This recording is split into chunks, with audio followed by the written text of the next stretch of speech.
மொழியை பற்றிய ஒரு மிகப்பெரிய கருத்தரங்கத்தை நான் நடத்துகிறேன். ஒரு எடிட்டருங்க, பீம் சிங் உடைய பையன்,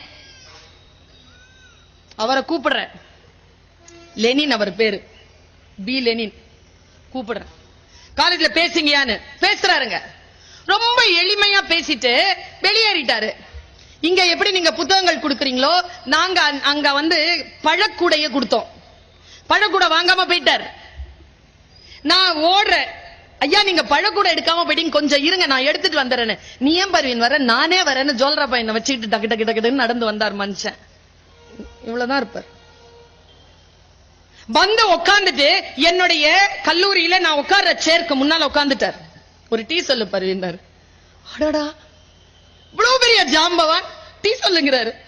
சரி பேசுறதுக்கு வாய்ப்பு கிடைச்சிருச்சு, ஏதாவது உள்ள இருந்து வாங்கலாம், உட்கார வச்சுட்டு சார் ஏதாவது சொல்லுங்க சார். அவர் ஒரு விஷயத்தை சொன்னார். புத்தகம் வாசிப்பதும் சிந்தனையாளர்களுடைய பேச்சை கேட்பதும் நல்ல விஷயங்கள் நடக்கின்ற அந்த அசைவுகளை கவனிப்பதும் எவ்வளவுக்கு எவ்வளவு நமக்கு பலன் தரும் என்பதனை நாம் பார்க்கின்ற ஆடல் பாடல்களை காட்டிலும் முக்கியமானது என்பதனை புரிந்து கொள்ளுகின்ற ஒரு தருணம். கலை வேண்டும் தான், வேண்டாம் என்று சொல்லவில்லை. ஆனால் அதே வேலையாக இருக்கக்கூடாது என்பதற்காக சொல்கிறேன். இனிமேல் வீட்டுல போய் எந்த குழந்தையும் திட்டாதீங்க. 2 வார்த்தை சொல்லி, டேய் நடிக்காதரா, என்ன என்கிட்ட விளையாடுறியா, விளையாடாத, இது சொல்லாதீங்க. ஏன்னா இந்த 2 தொழில் தான் நிறைய சம்பாதிச்சிட்டு இருக்கு. அதை தொழிலா மாத்துறதுக்கு சொல்லித்தாங்க. சொல்ல தெரியல நமக்கு. எதெல்லாம் நம்ம வேணாம் வேணாம்னு சொல்றோம், இன்னொருத்தன் அதுல வாங்கிட்டு போயிட்டே இருக்கிறான். எனக்கு கோவம் வருங்க சில நேரங்கள்ல. நான் வீட்டுல ஏதாவது சொன்னேன், என் அண்ணன் சொல்லுவான், ஏய் இதெல்லாம் மேடையில வச்சுக்கோமா. மேடையில வச்சுக்கோவா? மேடையில நான் அநியாயமா பேசுறேன், எப்படி இப்படி சொல்ற நீ? 3 நாள் சண்டை போடுவேங்க. ஆனா எங்க வீட்டுல அப்படி சொல்ல மாட்டார். ரொம்ப அநியாயமா தான் பேசுவேன். வீட்டுல அநியாயமா பேசினா என் வீட்டுல சொல்வார், மேடையில எவ்வளவு நல்லா பேசுற, அதே மாதிரி வீட்டுல பேசலாம்ல. இது எப்படி இருக்கு? மொழிதான். பெண்ணை ஜெயிக்கின்ற மொழி தெரிய வேண்டும். நிறைய பேருக்கு அந்த மொழி வருவதில்லை. குழந்தைகளிடம் தோற்கிறோம். குழந்தை எப்படி வளர்ப்பது என்று குழந்தைகளிடம் கற்றுக்கொள்ளுங்கள். ஏனென்றால் குழந்தைகள் பொம்மைகளை அடிப்பதே இல்லை. அவர் உட்கார்ந்தாருங்க, ஏதோ ஒண்ணு சொன்னார். பர்வீன் உனக்கு ஒரு விஷயம் தெரியுமா, யார் தெரியுமா நல்ல போட்டோகிராஃபர் அப்படின்னாரு. இந்த மாதிரி போனை பிடிச்சிட்டு இருக்கிறவங்க போட்டோகிராஃபர் கிடையாது. நம்ம நினைக்கிறோம் யார பார்த்தாலும் மேடம் ஒரு போட்டோ எடுத்துக்கவா, ஒரு என்ன பண்ணுவேன் நீ, ஓவர்லோட் ஆயிடுச்சு, அது டெலீட் பண்ணுவேன் தானே, அது எங்கேயோ இருக்கிற எனக்கு செய்யற அவமானம் தானே. என்ன பண்ண போறீங்க அதெல்லாம் வச்சுக்கிட்டு? சிவகுமார் சாரை மட்டும் திட்டி தீக்கிறோம். ஒரு விஷயத்த சொல்றேன் பாருங்க. அவர் சொல்றார், புகைப்பட கலைஞன் யார் தெரியுமா? உட்கார்ந்து இருக்கிறீங்கல்ல, முன்வரிசையில் உட்கார்ந்து இருக்காங்களே, யார் தெரியுமா புகைப்பட கலைஞன்? எல்லாவற்றையும் தன்னுடைய பிரேம்குள்ள வரணும்னு சொல்றவன் இல்லையா புகைப்பட கலைஞன். எதையெல்லாம் தன்னுடைய பிரேம்ல வரக்கூடாதுன்னு ரிஜெக்ட் பண்றவன் தான் புகைப்பட கலைஞன். ரிஜெக்ட் பண்றவன், என் பிரேம்ல இது வரக்கூடாது, இதுதான் வரணும் அப்படி பிக்ஸ் பண்றவன். அப்படி ஒரு போட்டோகிராஃபர் இருந்தானா, அந்த போட்டோகிராஃபரை ரொம்ப அவனுக்கு அவ்வளவு ஃபேன்ஸ் தான். அவன் ஒரு போட்டோ எடுத்து அனுப்புனான்னா அந்த இந்தியாவினுடைய மிக முக்கியமான பத்திரிகை, ஆங்கில பத்திரிகை, அதை ஃப்ரண்ட் பேஜ்ல போட்டீங்கனாலே அது அவ்வளவு சர்க்குலேஷன் போகுமா. அவன் அவ்வளவு சீக்கிரமா போட்டோ அனுப்ப மாட்டானா. அவனை யாராலையும் பார்க்கவும் முடியாதான், சுத்தி தேசாந்திரமா சுத்தி திரிவானா. இத லெனின் என்கிட்ட சொல்றாருங்க. என்னுடைய ஸ்டாஃப் ரூம்ல ஒரு டீ குடிச்சிட்டு மெதுவான வாய்ஸ்ல சொல்றார், உங்கள் அத்துணை பேரிடத்திலும் நான் கேட்கிறேன், ஆர்ப்பாட்டமாகவும் ஆடம்பரமாகவும் பேசுகின்றவர்களுடைய பேச்சை கேட்டு பழக்கப்பட்டு விட்டதனால் அமைதியாகவும் ஆர்ப்பாட்டம் இல்லாமலும் பேசக்கூடிய பேச்சாளர்களின் அல்லது சிந்தனையாளர்களின் சிந்தனையை கேட்கக்கூடிய பயிற்சி நமக்கு இல்லாமல் போனது. சைலண்டா யாராவது பேசினா கேட்கறதே இல்லை, போர் அடிக்குது. கைய கால ஆட்டி அவங்க சொல்ற மாதிரி கண்ணை உருட்டி எல்லா அழகையும் காட்டி பேசினாத்தான் கேட்போம். இது நம் பலவீனம். முன்னால உட்கார்ந்துட்டு அவர் அவ்வளவு சுலபமா பேசிட்டாருங்க ஒரு விஷயம். என் வாழ்க்கையில் நான் 1000 நூல்களை வாசித்து கிடைக்கக்கூடிய அந்த சிறகிற்கான இறகுகளை அந்த வார்த்தைகளிடம் இருந்து நான் பெற்றுக்கொண்டேன். உட்கார்றாரு, சொல்றாரு. ஒரு அந்த போட்டோகிராஃபர் இருந்தா, அந்த போட்டோகிராஃபர் மேல ஒருத்தர் ரொம்ப ஃபேன் ஆயிட்டான். அந்த போட்டோகிராஃபரை தேடி போனா, ஒரு டீமை கூட்டிட்டு போனா, க்ரூ கூட்டிட்டு போனா அவனை கண்டுபிடிக்க முடியல. எங்கயோ வடநாட்டுல ஒரு மலை பிரதேசத்துல இருக்கிறதா தெரிஞ்சது. போயிட்டாங்க. போன உடனே சொன்னாங்க, மலை மேல ஏறினா 12 நாளைக்கு முன்னால கீழே இறங்கவே இல்லை, என்னாச்சுன்னு தெரியல, நீங்க போய் பாருங்கன்னு. குரூவை பார்த்தான் இவன். டேய் வாங்கடா போலான்னு. ஐயோ செங்குத்தான பனிமலை, நாங்களாம் ஏற மாட்டோன்னு அத்தனை பேர் அப்ஸ்காண்டு. இவன் கையில கேமரா எடுத்துட்டு மேல ஏறி இருக்கான். அவர் இவ்வளவு அழகாலாம் சொல்லலாம், சுமாரா தான் சொன்னார் அவரு. நான் தான் இவ்வளவு அழகா சொல்லிட்டு இருக்கிறேன். மேல ஏறினாரு. ஏறி போய் தேடுறாரு, ஆளை காணோம். பசி, மேலே வந்த மயக்கம், கீழே இறங்க தெரியாது, என்ன செய்யறதுன்னு தெரியாம இந்த ஆள் மேல வச்ச மோகத்துல நமக்கு இப்படி ஆயிடுச்சுன்னு சொல்லிட்டு உட்காந்துட்டாரு ஒரு இடத்துல. சரின்னு எழுந்திருக்கலான்னு எழுந்திருக்கிறாரு. ஒரு சின்ன சிவப்பு லைட் பிளிங்க் ஆறத பார்த்துட்டார். ஒரு கேமரா. கூர்ந்து கவனிங்க, அந்த கேமரா இருக்கு. அந்த கேமராவை நெருங்கிட்டான் அவன். அப்படின்னு ஒரு சத்தம். திரும்பி பார்த்தா தான் தேடின ஆளு ஒரு மலைக்கு பின்னால, ஒரு பனி குன்றுக்கு பின்னால உட்கார்ந்து இருக்கான் மறைஞ்சி. சார் உங்களை தான் சார் உங்களை தான் சார் தேடிட்டு வந்த. எப்போ சார் வந்தீங்க? 12 நாள் ஆச்சா சார்? சாப்பிட்டியா சார்? தூங்குனியா சார்? எதுக்கு சார் உட்கார்ந்து இருக்கிற? இந்த இடத்துல ஒரு பனிப்புலி சுத்திட்டு இருக்கு. ஐயோ, அத போட்டோ பிடிக்கிறதுக்காக வந்தேன். அப்படியா சார்? புலி வந்துச்சா சார்? வருமா சார்? நீ எப்போ சார் கீழே இறங்குவ? நான் இருக்கலாமா சார்? அவருக்கு என்டர்டெயின்மெண்ட் வேணும்ல, இருண்டார். உட்காந்துக்கிட்டே இருக்காங்க. பேச விட மாட்டேங்கிறான் அந்த ஆளு, புலி வந்துருமோன்ட்டு. இவனும் அன்னைக்கு ராத்திரி எல்லாம் போய் அடுத்த நாள் காலையில் சூரிய உதயம் அவன் எழுந்திருக்கிறான். அதற்குள்ளாக அவன் பரவசத்தோடு போய் அந்த கேமராவை அப்படி பிக்ஸ் பண்ணிட்டு இருக்கிறான் பின்னால. நேரா இவனும் போய் அந்த கேமரா கிட்ட போய் நிக்கிறான். பார்த்தா முன்னால புலி. அந்த புலி இப்படி வாயை திறக்குதுங்க. அவன் கேமரா பிக்ஸ் பண்ணிட்டான். அப்ப கூப்பிடுறான் நம்ம ஃபேன். சார் நான் பாக்குறேன் சார். பாரு, நகர்ந்துட்டார். அவன் பாக்குறாங்க. அவன் எழுதுறான், அவ்வளவு பெரிய பனிப்புலி வாயை திறந்திருக்க, பின்னால் சூரிய உதயத்தில் உருகி ஓடுகின்ற அந்த பனிமலையினுடைய தங்க ரேகைகள் போக, அதற்கு முன்னால் அப்படி ஒரு படத்தையோ காட்சியோ நான் பார்த்ததே கிடையாது. அதை பார்த்து கொண்டு அப்படியே நிற்கிறேன். என் கண்களில் இருந்து கண்ணீர் வழிந்தோடி கொண்டிருக்கிறது. நான் பார்த்துவிட்டு அவனை பார்த்தேன். நான் விலகினேன். அவன் வந்து பார்த்தான். பார்த்துவிட்டு என்னை பார்த்து சிரித்தான். புலி போய்விட்டது. போட்டோ பிடிக்கல. அழுவுறான் கடந்து. என்னால தானே சார் ஆச்சு, நீ பிடிக்கலையே சார், போட்டோ பிடிக்கலையே சார், நீ என்னால நான் பெரிய ஒரு வாய்ப்பை விட்டுட்டேன் சார். Sir sorry sir. அவன் சொன்ன வார்த்தையை எழுதி வச்சுக்கோங்க. ஒரு நூல் வாசிக்கின்ற பொழுது எனக்குள் இத்தகைய வைராக்கியங்கள் வந்ததுண்டு. சில பேருடைய சொற்களை கேட்கின்ற பொழுது எனக்குள் மிக ஆழமான எரிமலைகள் வெடித்ததுண்டு. அத்தகைய ஒரு எரிமலைக்கான ஒரு துண்டை, ஒரு கங்கை எடுத்து நான் வீசுகிறேன். முடிந்தால் உங்களுடைய கருத்து சிந்தனை என்ற பெட்டகத்திற்குள் அதை மூடி வைத்துக் கொள்ளுங்கள். ஒரு நாள் இல்லை என்றால் ஒரு நாள் அந்த சூட்டிலே உங்களுடைய வாழ்க்கை விடியும். அவன் சொன்னா மேனொண்டுதான் பிடிக்கல. ஏன் சார்? உன் மேல தப்பு இல்ல, நான் தான் பிடிக்கல. ஏன் சார்? அவன் சொன்ன பதில் இதுதான். நீ பார்த்துட்டல்ல. என்ன பதில் இது? என்ன அர்த்தம் தெரியுமா இந்த பதிலுக்கு? நான் காட்சியாக பார்த்ததை, நான் மட்டும் பார்த்ததை தான் இந்த உலகம் புகைப்படமாக பார்க்குமே தவிர, வேறு ஒருவன் பார்த்துவிட்ட காட்சி அது என்னுடைய புகைப்படமாக வருவதற்கு வாய்ப்பில்லை என்று சொல்லுகின்றவன் தான் அடுத்தவர்கள் மத்தியில் சிம்மமாக உயர்ந்து நிற்கிறான். சில விஷயங்களில் நமக்கான ஆழமான வைராக்கியம். நான் ஒரு விஷயத்தை சொல்றேங்க. ஒரு புத்தகம் என்ன செய்துவிடும்? சாகும் போது கூட சேகுவேரா சொன்னானே, தன்னை தண்டித்தவர்களை பார்த்து சொன்னானே, நீங்கள் ஒரு போராளியை கொல்லவே இல்லை, ஒரு சாதாரண மனிதனைத்தான் நீங்கள் கைது செய்தீர்கள் என்று சொன்னானே, அந்த சொல் என்னுடைய மரணத்தினுடைய போராட்டம் என்கின்ற அந்த புத்தகத்திலே நான் சேகுவேராவை வாசிக்கின்ற பொழுதெல்லாம் அவனுடைய ஆழமான சொல், சாகின்ற பொழுதுங்க 2 நாள் இருக்கு.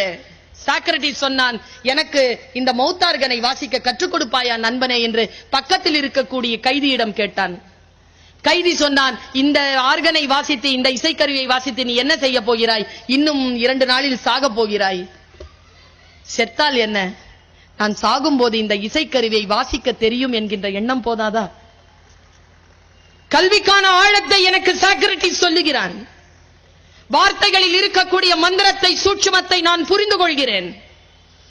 கதை சொல்லுங்கள், என்ன வாசிக்கிறீர்களோ அதை அடுத்தவர்களிடத்தில் பகிர்ந்து கொள்ளுங்கள்.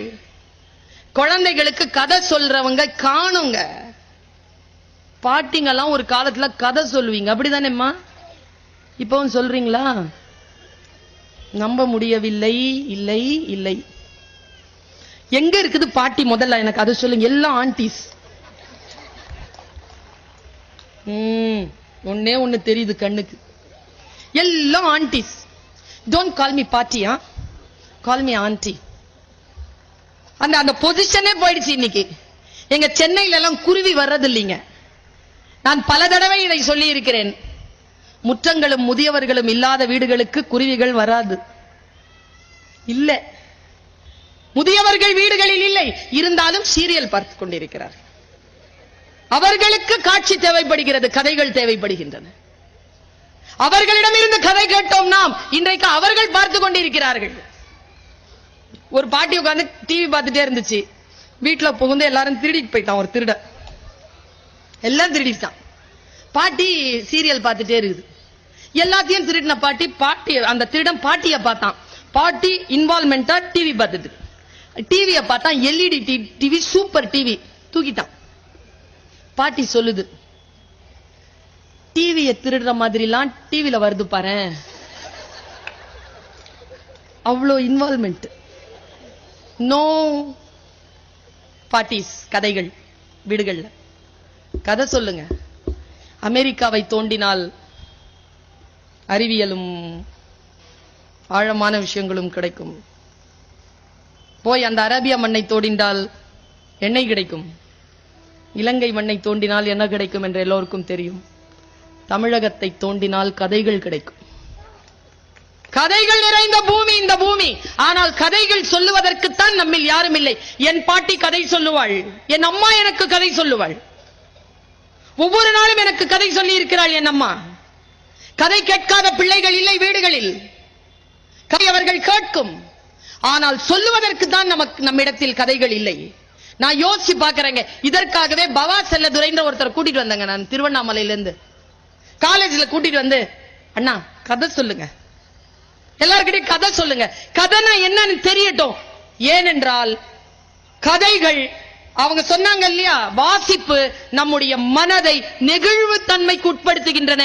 எந்த மனம் நெகிழ்வுத்தன்மைக்கு உட்பட்டு இருக்கிறதோ அது வன்முறையான மனமாக இருப்பதற்கு வாய்ப்பில்லை. நான் ரொம்ப ஆழமான ஒரு கேள்வியை கேட்கிறேன். எந்த மனம் தூய்மையான மனம்ங்க? மன தூய்மைனா என்னங்க? பெரிய பட்டியல் வச்சிருப்போம்ல நாம, பொய் சொல்லாதவங்க, இது பண்ணாதவங்க, அது பண்ணாதவங்கன்னு. ஒரே வார்த்தையில ஒருத்தன் கடந்து போனான், ரூமி. எந்த மனம் அமைதியாக இருக்கிறதோ அந்த மனமே தூய்மையாக இருக்கிறது. மன தூய்மை என்பது மன அமைதிதான். ஆழமான அமைதி யாரிடத்தில் இருக்கிறது? எல்லோருடைய மனமும் கொதிநிலையில் இருக்கிறது. கொதிநிலையில் இருக்கக்கூடியவர்கள் எப்படி அடுத்தவர்களுக்கு நன்மை செய்வார்கள்? பாரதியினுடைய பாடலில் நான் முன்னம் எல்லாம் அதை சொல்லிக் கொண்டிருந்தேன். அது ரொம்ப சூடான பாட்டு, சொன்னீங்கன்னா உயிர் போயிரும் போல இருக்குன்னு பல நண்பர்கள் சொன்னார்கள். அதனால் அதை தவிர்க்கிறேன். நான் தேடி சோறு நிதம் தின்று, என்ன சொல்லது? தேடி சோறு நிதம் தின்று பல சின்னஞ்சிறு கதைகள் பேசி, மனம் வாடி துன்பமிக உழன்று பிறர் வாட பல செயல்கள் புரிந்து. கிளியரா சொல்றாங்க பாரதி, உன் மனம் பாதிப்பு அடையாமல் நீ அடுத்தவர்களை துன்புறுத்த முடியாது. யாருக்கேனும் நீங்கள் துன்பம் இழைக்கிறீர்கள் என்றால் முதலில் நீங்கள் துன்பப்பட்டிருக்கிறீர்கள் என்ற அர்த்தம். மனம் வாடி துன்பம் மிக உழன்று பிறர் வாட பல செயல்கள் புரிந்து, அப்புறம் வேற ஒன்னா நடக்காது. நரை கூடும் கிடப்பருவம் எய்தும் கொடுங்கூற்றுக்கு இரையாகும். பாரதி சொல்லி முடிச்சுட்டான். மனம் அமைதியாக இருக்க வேண்டும் என்றால் அந்த பவா ஆரம்பிச்சாருங்க. நான் என் நிலையிலேயே இல்லை. அவர் ஆரம்பித்து அவர் பேசிக் கொண்டிருக்கிறார். யூடியூப்ல அந்த பேச்சு இருக்கிறது. நான் நினைவுபடுத்துவதற்காக சொல்லுகிறேன். என்னுடைய நாற்காலியில் இருந்து நான் முனைக்கு நகர்ந்து விட்டேன். அப்படி கூட்டிட்டு போனார் நம்மள. கதை சொல்லிகள் காணோம் இன்றைக்கு. என் பாட்டி கதை சொல்லுவாள். நட்சத்திரங்களை எடுத்து என் சட்டை பையில் போட்டு விடுவாள். காலையில் எழுந்து நான் அதை தேடுவேன்.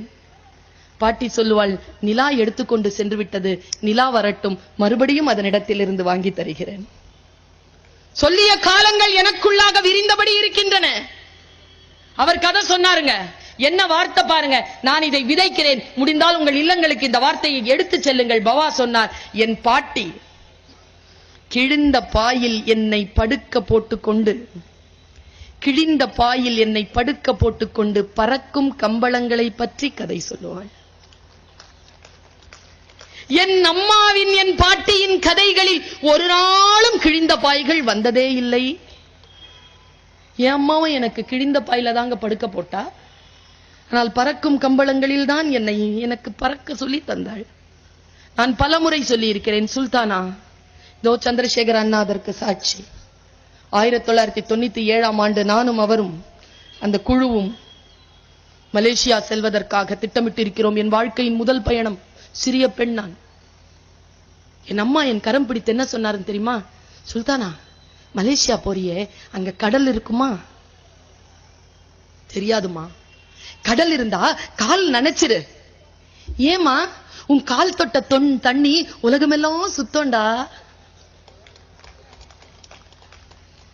இப்படி கனவு காண்கின்ற தாய்க்கு இப்படித்தானே பெண் பிறப்பாள். 31 நாடுகள் பயணம் செய்திருக்கிறேன். ஒரு பயணத்திலும் நான் டிக்கெட் வாங்கியது கிடையாது.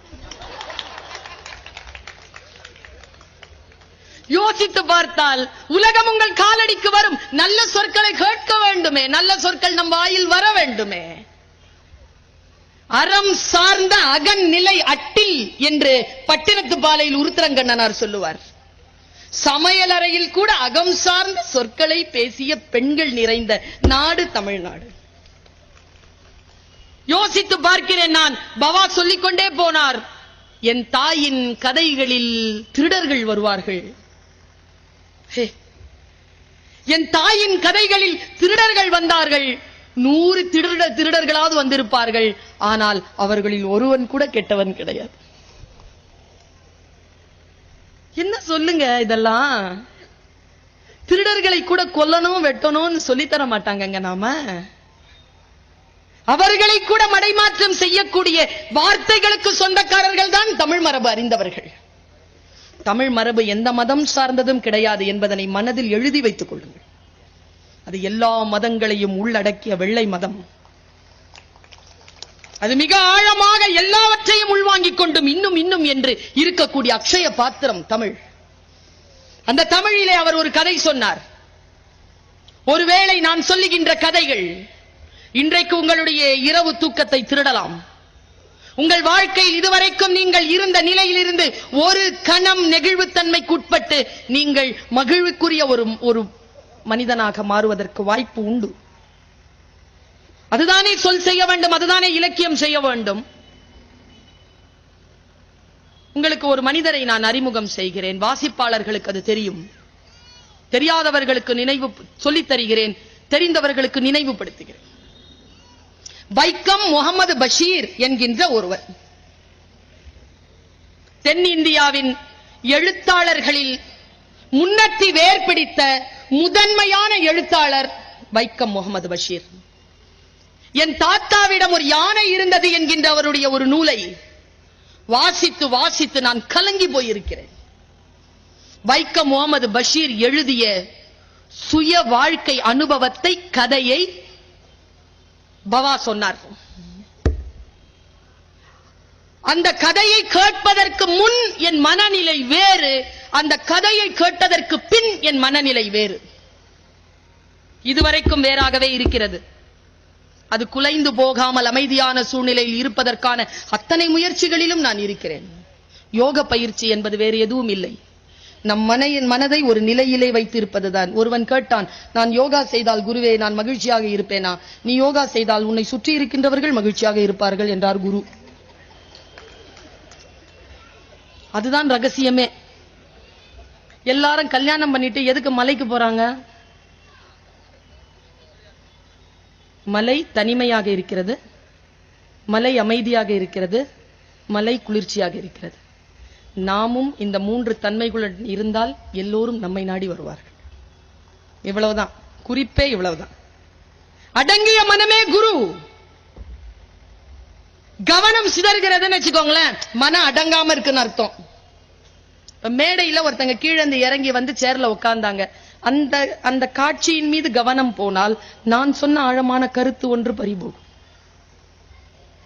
நமக்கு வேடிக்கை பார்க்கக்கூடிய குணம் வந்துவிட்டது. எது நடந்தாலும் சொல்லுகின்ற கருத்திலே எடுத்துக்கொண்ட நிலையிலே ஆழமான தியானத்துடன் இருக்க வேண்டும் என்றால், அந்த பயிற்சி இருக்க வேண்டும் என்றாலே அவர்களுக்கு வாசிப்பு பயிற்சி இருக்கிறது என்ற அர்த்தம். வாசிப்பு பயிற்சி இருக்கின்றவர்கள் தான் தியானத்துடன் செயல்படுவார்கள். பவா சொன்ன அந்த கதையை, வைக்கம் முகமது பஷீர் சொன்ன கதையை கேட்டதற்கு பிறகு என் மனநிலையில் மிகப்பெரிய மாற்றம் நிகழ்ந்தது. அதனால் இதை அவருடைய பெயரை சொல்லியே நான் சொல்லுகிறேன். இது கதை திருட்டு அல்ல. இது யாருடைய கருத்தையோ யாரோ தன்னை போல் சொல்லிக் கொள்வதல்ல. எங்கிருந்து எடுத்தேனோ அந்த மூலாதாரத்தை சொல்லிவிட்டு தான் பேசுகிறேன். வைக்கம் முகமது பஷீர் எழுதி கொண்டிருக்கிறார். கவனம். எங்க நிமிர்ந்து உட்காருங்க எல்லாரும், ஒரு நிமிஷம். சேர்ல இருந்து நிமிர்ந்து உட்காருங்க. நிமிர்ந்து உட்கார்ந்து இருக்கின்றவர்களுக்கு இப்பொழுது ஒரு அதிசயம் நடந்திருக்கிறது. 2 இன்ச் உயர்ந்து இருக்கிறீங்க. உட்கார்ந்த இடத்துல இருந்தே நிமிர்ந்து உட்கார்ந்தா 2 இன்ச் வளரலாம்னா, சரியான கருத்துக்களை கேட்டுக்கொண்டால் எவ்வளவு உயரம்? நிமிர்வு. நிமிர்ந்த நிலையில் இதை உள்வாங்கிக் கொள்ளுங்கள். வைக்கம் பஷீர் எழுதி கொண்டிருக்கிறார். தான் எழுதி கொண்டிருப்பதை பதிவு செய்து எழுதுகிறார். நான் எழுதி கொண்டிருந்தேன். 2 நாட்களாக எழுதி கொண்டே இருந்தேன். என்ன சாப்பிட்டேன் என்று நினைவு இல்லை. பசி வயிற்றை கிள்ளியது. என்ன செய்வது என்று யோசித்து பார்த்தேன். வீட்டில் எதுவும் இல்லை. பேனாகி நான் எல்லாத்தையும் வச்சுட்டு மூடி வச்சுட்டு நேரா போய் வேஷ்டி கட்டிட்டு ஜிப்பா மாட்டிக்கிட்டு காசை தூக்கி ஜிப்பா பையில போட்டுக்கிட்டு நேரா ஹோட்டலுக்கு போனாராங்க. இந்த ஊர்ல மசாலா தோசை எவ்வளோன்னு எனக்கு தெரியாதுங்க. எங்க ஊர்ல 75 ரூபா. ஆனா வைக்கம் பஷீர் காலத்துல 2 ரூபா. சாப்பிட்டாருங்க. சாப்பிட்டு எழுந்திருச்சு வந்து கல்லா பெட்டியில நின்னு காசு எவ்வளவு ஆச்சுன்னு சொல்லி ஜோபில கை போடுறாரு. உள்ள காசை காணோம். சிரிக்கிறாரு. எடுத்து வச்சனே காணமே. மறுபடியும் தேடி தேடி பாக்குறாரு, காணோம். கல்லா பெட்டிக்காரன் சொன்னாரு, எப்ப மசால் தோசை சாப்பிட்ட, காசு கொண்டு வந்தேன், எங்க போச்சுன்னு தெரியல, கொஞ்சம் இரு வீட்டுக்கு போய் எடுத்துட்டு வந்துடுறேன்னு. குழந்தை மாதிரி பேசிய வைக்கம் பஷீரை வில்லத்தனத்தோடு பார்த்து சிரித்தான் கல்லாப்பெட்டியில் உட்கார்ந்திருந்தவன். அவருக்கு மனசுல அந்த சிரிப்பின் பகை புரிந்து போனது. நாம பெருக்க போறோம், தொடைக்க போறோம், வேலை வாங்க போறான். என்ன அவன் நம்பல. தம்பி உண்மையாதான் சொல்ற, சாப்பிட்டேன், மசாலா தோசை சாப்பிட்டேன், கையில காசு வச்சிருந்தேன், காணம்பா, கொண்டு வந்துடுறேன். அவன் சிரித்து கொண்டே சொன்னான், இந்த கதையை வேற எங்கேயாவது போய் சொல்லு. என்ன செய்வது என்று தெரியவில்லை. அவர் முழித்தபடி நிற்கிறார். என்ன காசு எடு என்றான். அவனுடைய குரலிலே வன்மம் கூடிக்கொண்டே இருந்தது. ஒரு கட்டத்தில் அவன் சொன்னான், யாரும் எதிர்பார்க்காததை அவன் சொன்னான், நானும் எதிர்பார்க்காததை அவன் சொன்னான். ஜிப்பாவை கழட்டு என்றான். எனக்கு நான் ஒரு முறை ஆடி அதிர்ந்து போனேன். எனக்கு அது மிக புதிய அனுபவமாக இருந்தது. உள்ளம் நடுங்கிக் கொண்டிருந்தது. நான் திரும்பி பார்த்தேன். எல்லோரும் 70-80 பேர் சாப்பிட்டுக் கொண்டிருந்தார்கள். அவன் அடிப்பதற்காக நெருங்கினான். கழட்ட சொல்றேன்ல என்றான். நான் வேறு வழி இல்லாமல் என் ஜிப்பாவை கழற்றினேன். அவனுடைய மேடையிலே நான் அதை வைத்தேன். மீண்டும் திரும்பி பார்த்தேன். ஒரு 70 பேர் சாப்பிட்டுக் கொண்டிருந்தார்கள். ஒருத்தனுக்கு கூட அந்த 2 ரூபாய் கொடுத்து என்னை காப்பாற்ற வேண்டும் என்று தோன்றவே இல்லை. அவர்களுக்காகத்தான் நான் எழுதி கொண்டிருக்கிறேன். சொல்லிவிட்டு சொன்னார். அவன் வன்மத்தின் உச்சத்திற்கு போனான். நான் கழற்றி வைத்தவுடன் என் கண்களை அவன் பார்த்தான். அதில் நான் கூச்சத்தோடு நான் நெளிவது தெரிந்திருக்க வேண்டும் அவனுக்கு. உடனடியாக அடுத்த வார்த்தையை சொன்னான், வேட்டியை கழற்று. என்னால் தாங்க முடியவில்லை. என் உடல் நடுங்க தொடங்கிவிட்டது. அவன் அடிப்பதற்காக முன்னேறுகிறான். என்னை விட்டால் அவனே வந்து கழற்றி விடுவான் போல் இருக்கிறது. நான் என்ன செய்ய வேண்டும் என்று தெரியவில்லை. வேஷ்டியை கழற்றுவதற்காக நான் வேஷ்டியில் கையை வைக்கிறேன். அங்கிருந்து எங்கிருந்தோ ஒரு குரல், வேட்டியெல்லாம் கழட்டாத சார். ஒருவன் பாய்ந்து முன்னால் வந்தான். 2 ரூபாய் எடுத்து வீசினான். அந்த கல்லா பெட்டியில் வீசி ஜிப்பாவை எடுத்து நான் அணிந்து கொள்வதற்கு எனக்கு உதவி செய்து என் கரங்களை பிடித்து வெளியில் தர தர என்று இழுத்து வந்தான். என் நடுக்கம் தீரவே இல்லை. விட்டுவிட்டு ஒரு ஓரத்தில் நின்றுவிட்டு தன் வேஷ்டியை பிரித்து காட்டினான். அதில் 20 பணப்பைகள் இருந்தன. இதுல எது சார் உந்து? எடுத்துக்க சார் என்று சொன்னான். அதில் என் பணப்பை இல்லை. நான் அவனையே பார்த்து கொண்டிருந்தேன். இல்லையா என்று வைத்துக்கொண்டு அவன் நடக்கத் தொடங்கினான். நான் அவனை அழைக்க வேண்டும் என்று நினைத்தேன். என் கண்கள் பணித்துக் கொண்டிருந்தன. என் காட்சியிலிருந்து அவன் மறைகிறான். அவன் பெயர் எனக்கு தெரிய வேண்டும். நான் எழுத்தாளன் இல்லையா? அவன் பெயர் எனக்கு தெரிய வேண்டும். நான் அவனை நிறுத்துவதற்கு முயற்சி செய்கிறேன். என் குரல் கம்மி இருக்கிறது. எனக்கு குரல் வரவில்லை. அவன் போய்விட்டான். அவன் பெயர் எதுவாக இருந்தால் என்ன? என்னை பொறுத்தவரை அவனுக்கு 2 பெயர்கள் தான் இருந்திருக்க வேண்டும். ஒன்று, அவன் பெயர் கருணை என்று இருந்திருக்க வேண்டும். இல்லை என்றால் அவன் பெயர் அறம் என்று இருந்திருக்க வேண்டும் என்று எழுதி முடிக்கிறார் வைக்கம் முகமது பஷீர்.